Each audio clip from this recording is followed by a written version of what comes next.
roku wjechała już na Brzozie Monika Matuszewska. Monika Matuszewska na Brzozie. Ładnie to brzmi. Przygotowuje się z numerem 22. Ta sama zawodniczka. Monika będzie jechała 2 razy pod rząd. Ale wiecie, co Piotr ostatnio pytali, co też mam nie radzi. Poszedł na badania dotyczące alergii. I pani doktor go pyta. Zauważył, a cały czas napija. Zauważyłeś, żebyś miał na coś alergię?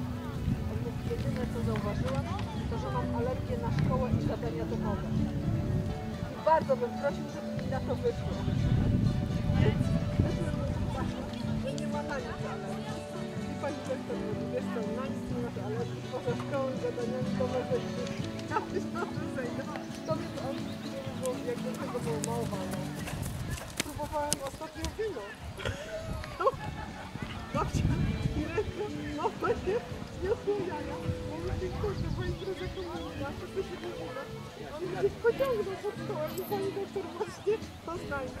Pani doktor zrobiła gały wielkości po prostu słodko. Brawo! I mówi, ja. Brawo, Monia! To był przejazd Moniki Brawo! na Brzozie.